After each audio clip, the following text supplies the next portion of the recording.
Hello students, how are you all? I'm sure you all are doing perfect and enjoying your studies too. So children, let's begin with our next chapter which is Unit 3 Health, Safety and Comfort. तो इस unit में हम बात करेंगे सबसे पहले our body की.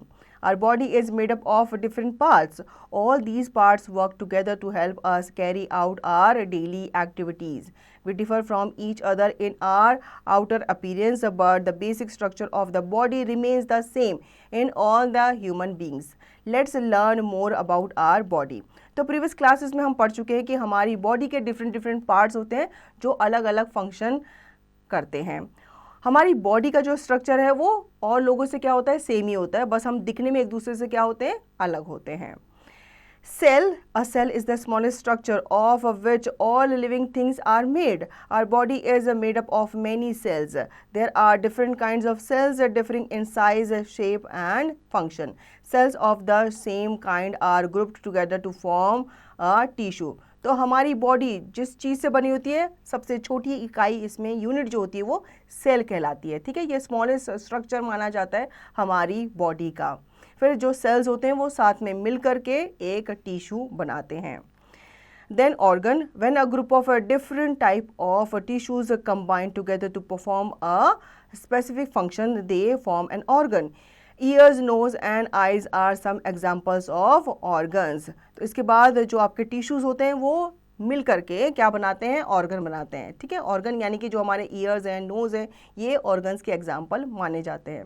और यहाँ पे आपको पिरामिड भी दिया गया है. इसमें सबसे छोटा होता है सेल. सेल से शुरुआत होती है, फिर टिश्यूज बनते हैं, फिर ऑर्गन बनते हैं, फिर ऑर्गन सिस्टम बनता है और एक ऑर्गेनिज्म बनता है. Now organ system, many organs combine together to form an organ system that perform a specific task. Human body consists of a different organ system like the skeletal system, muscular system, circulatory system, respiratory system, digestive system, excretory system, nervous system and reproductive system. Let's learn more about these organ systems. तो organ system क्या होते हैं, जितने भी आपके organs होते हैं वो एक साथ मिल करके एक ऑर्गन सिस्टम बनाते हैं और हमारी बॉडी उन्हीं पर क्या करती है, वर्क करती है. हमारी बॉडी में अलग अलग टाइप ऑफ ऑर्गन सिस्टम है जिनके बारे में हम डिटेल में पढ़ने वाले हैं. First one is skeletal system. The bones in our body forms the skeletal system. It gives shape and support to the body. It helps in the movement of body parts. It also protects the delicate internal organs like heart, lungs, brain and kidney. Our body has around 305 bones at birth. These with the time fuse together to form 206 bones. By adult, the skeleton has 206 bones. Joints are the point where two or more bones are connected. They allow us to twist or bend our body parts. तो पहले हम बात करेंगे हमारे skeletal system के बारे में, जो हमारी बॉडी को क्या करता है, सपोर्ट करता है और उसको एक स्ट्रक्चर, एक फ्रेमवर्क प्रोवाइड करता है. साथ ही साथ जितने भी हमारे डेलिकेट इंटरनल ऑर्गन होते हैं जैसे हार्ट है, लंग्स है, किडनी है, ब्रेन है, उनको भी ये प्रोटेक्ट करता है. जब एक बेबी पैदा होता है तो उसकी बॉडी में अराउंड 305 बोन्स होते हैं, जो धीरे धीरे जब वो एडल्ट होता है तो वो सारे के सारे क्या हो जाते हैं, कंबाइन हो जाते हैं, फ्यूज़ हो जाते हैं और फिर ये सारे के सारे मिलकर 206 बोन्स बन जाते हैं. बोन्स जो है आपस में कनेक्टेड होते हैं जॉइंट्स के थ्रू और ये हमें अपनी बॉडी को मूव, ट्विस्ट करने में हेल्प करते हैं. Fact bites, skull protects the brain, ribs protects the heart and the lungs, backbone holds up the neck and the head. तो इतने सारे जो हमारे जो बोन पार्ट हैं ये हमारे अलग अलग बॉडी पार्ट्स को प्रोटेक्ट करते हैं. Muscular system, the muscular system is made up of muscles. It helps different parts of our body to move. Therefore, muscles are connected to bones. For example, the muscles of our face makes us smile and talk, and the leg muscle help us move. There are more than 600 muscles in our body. तो ऐसा कहा जाता है कि हमारी body में 600 से भी ज़्यादा मसल्स होती हैं. मसल जो है ये हमारी जो बोन्स होती हैं उनको कवर करके रखती है और हमारे स्किन के अंदर का ये क्या होते हैं, पार्ट होते हैं और ये हमें मूव करने में क्या करते हैं, हेल्प करते हैं. जैसे कि हम स्माइल करते हैं तो स्माइल कैसे करते हैं, हमारी फेस मसल्स के through. Fact bite, there is a soft connective tissue known as cartilage that protects the bone and the joints. Our ears and nose are made up of cartilage. तो हमारे जो soft tissues होते हैं उनको cartilage कहा जाता है, जो कि हमारे बोन्स एंड जॉइंट्स को क्या करते हैं, प्रोटेक्ट करते हैं। हमारी जो नोज़ है और जो हमारे ईयर्स हैं वो इसी कार्टिलेज से बने हैं। Now respiratory system, the nose, windpipe and lungs form the respiratory system. It supplies oxygen to various parts of the body. We breathe in air through our nose. The air moves down through the windpipe and reaches the two lungs. The air that we take in is called inhaled air and the air we breathe out is called exhaled air. अब जो आपके body में सांस लेने का जो process हो रहा है वो कैसे हो रहा है, वो आपके रेस्पिरेटरी सिस्टम के थ्रू हो रहा है। आप सांस लेते हो अपने नोज से, अपने माउथ से, फिर वो विंड पाइप के थ्रू कहाँ जाता है, आपके लंग्स में जाता है और ये पूरी बॉडी को ऑक्सीजन सप्लाई करता है। राइट ब्रीदिंग हैबिट्स, अब हम जान लेते हैं कि आप सांस अच्छी तरीके से कैसे लें। We should always breathe in fresh air that is rich in oxygen. We should always breathe through our nose and not through our mouth. The hair present in the nose prevent dust and germs from entering the body. We should never cover our face while sleeping as we will not get fresh air to breathe in. तो हमें हमेशा fresh air लेनी चाहिए जो कि rich होनी चाहिए oxygen में।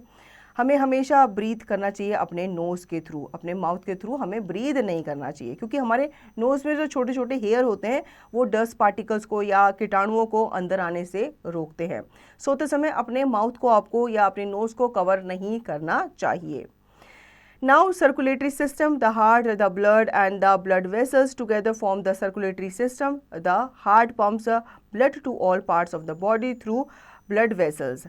There are two types of blood vessels, arteries which carry pure blood and veins which carry impure blood. अब हम बात करते हैं सर्कुलेटरी सिस्टम के बारे में, जिसके थ्रू हमारी बॉडी में जो ब्लड की सप्लाई है वो होती रहती है। लेकिन ये ब्लड की सप्लाई कौन करता है, हमारा हार्ट करता है।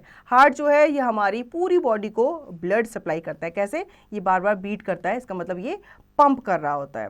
यहाँ पे आपके टू ब्लड वेसल्स होते हैं, एक होती है आर्टरीज जिसमें आपके प्योर ब्लड कैरी किया जाता है और दूसरा होता है वेन्स जिसमें आपके इम्प्योर ब्लड को कैरी किया जाता है। Now activity 1 objective, let's build a model of a breathing system. What we need, straws, a rubber band and balloons. What to do, fix two straws side by side as shown. Tie a balloon at the end of each straw. See how the balloons inflate and deflate when we blow air in them through the straw. Conclusion, our lungs also expand and contract with inhalation and exhalation of air. तो अगर आपको पता करना है कि हमारी body कैसे inhale और एक्सेल करती है तो आपको क्या करना है, आपको स्ट्रॉ चाहिए, रबर बैंड चाहिए और आपको बलून्स चाहिए। ठीक है, उसके लिए आपको क्या करना है, आपको 2 स्ट्रॉज को साइड बाय साइड इस तरीके से फिक्स करना है एंड देन आपको बलून्स को टाई कर देना है दोनों एंड्स पे। फिर आपको क्या करना है, उस पाइप में आपको हवा भरनी है। तो जब आप हवा भरोगे तो आप देखोगे वो बलून फूल जाएंगे और जब आप उसको छोड़ोगे तो वो बलून वापस अपनी जगह पे अपने दोबारा उसी शेप में आ जाएंगे। तो इसका मतलब हमारी जो लंग्स होते हैं वो भी क्या करते हैं, ऐसे ही इन्फ्लेट होते हैं और वैसे ही डिफ्लेट होते हैं। Nervous system, this system consists of a brain, spinal cord and nerves. The brain is the master organ of the control center of the body. It has messengers called nerves to send instructions to all body parts. The spinal cord connects all parts of the body to the brain. The brain is protected by the skull and the spinal cord by the backbone. The brain helps us understand, think, remember and perform. तब हम बात करते हैं nervous system में, जिसमें आपके brain होता है, स्पाइनल कॉर्ड होता है और नर्व्स होते हैं। तो ब्रेन जो होता है ये हमारी पूरी बॉडी को कवर करता है या उसको कंट्रोल करता है। ठीक है, और जो नर्व्स होते हैं, जो हमारे नर्वस सिस्टम होता है, ये एक तरह का मैसेंजर का काम करता है। मतलब अगर आपको कहीं चोट लग जाती है तो उसको ब्रेन तक कौन पहुँचाता है, उस मैसेज को ये नर्व्स ही पहुँचाते हैं। Fact bite, spinal cord is a long bundle of nerves at the end of the brain. Average weight of a human brain is about 1300 to 1400 ग्राम। तो स्पाइनल कॉर्ड जो होती है ये लंबा एक बड़ा सा बंडल माना जाता है नर्व्स का, जो कि ब्रेन पे एंड हो रही होती है और ब्रेन का आपको यहाँ पे, ह्यूमन ब्रेन का आपको यहाँ पे वेट बताया है। Digestive system, mouth, food pipe, stomach, small intestine, large intestine and anus together form the digestive system. It deals with the digestion of food, the process of changing the food into simpler form so that it can easily absorbed by the body is called digestion. अब हम बात करते हैं अपने digestive system की, जिसके through हमारा जो खाना है वो हमारी बॉडी के द्वारा पचाया जाता है और इससे न्यूट्रिएंट्स वगैरह लिए जाते हैं। इसमें आपका माउथ इंक्लूड होता है, food pipe, stomach, small intestine, large intestine, anus include होता है। आप खाना खाते हो अपने माउथ के थ्रू, उसको चबाते हो, फिर वो फूड पाइप के थ्रू कहाँ जाता है, आपके स्टमक में जाता है, स्टमक से ये आगे पास किया जाता है।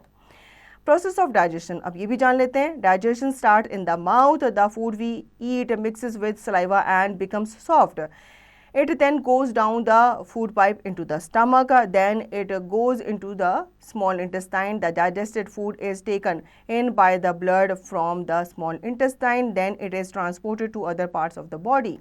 The undigested food moves into the large intestine. It is thrown out of the body through the anus. ठीक है, तो ये सब प्रोसेस जो है डाइजेशन का वो आपके माउथ से शुरू होता है।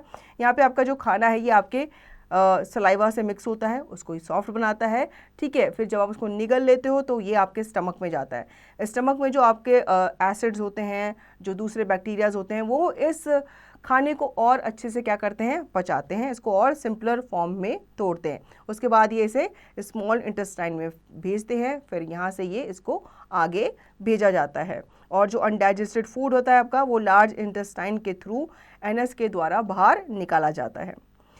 Activity 2, label the following steps of digestion in their correct sequence. अब आपको क्या करना है, यहाँ पे जो जो डाइजेशन में आपके परफॉर्म किए जाते हैं जो भी एक्शंस, उनके थ्रू आपको इन सब ऑर्गन्स को एक करेक्ट सीक्वेंस में लगाना है। लाइक आपका माउथ जो है वो पहले नंबर पे आएगा, क्योंकि इससे आपका खाना या आपका जो डाइजेशन है वो शुरू होता है।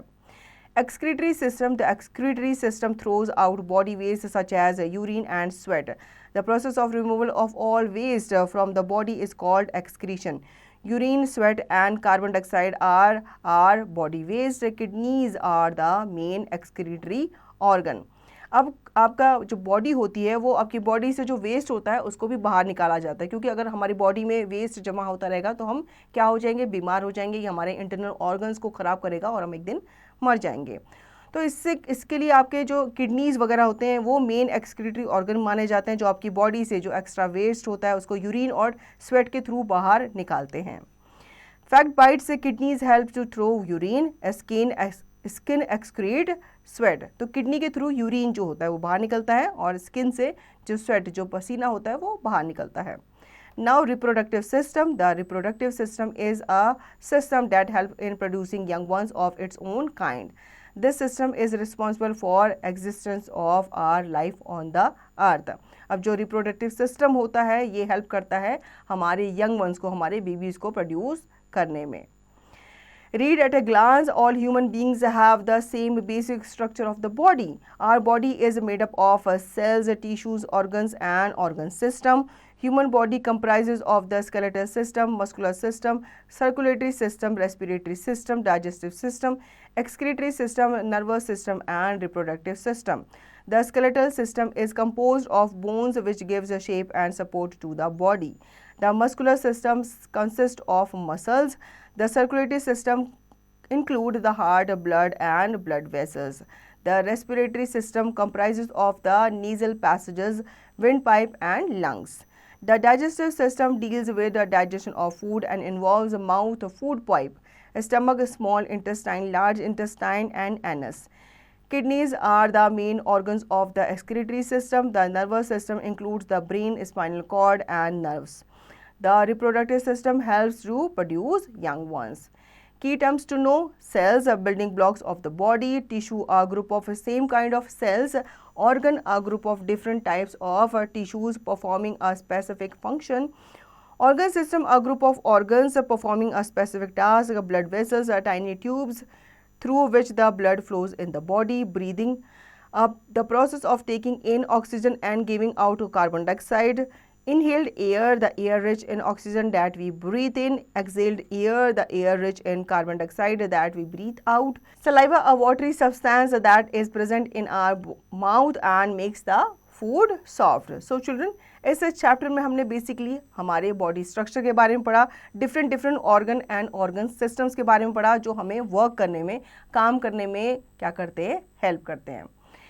सो चिल्ड्रन, होपफुली आपको ये चैप्टर अच्छे से समझ में आ गया होगा। इस चैप्टर को आप दोबारा से रिवाइज करेंगे और इसकी दी गई एक्सरसाइज की प्रैक्टिस भी आप करेंगे।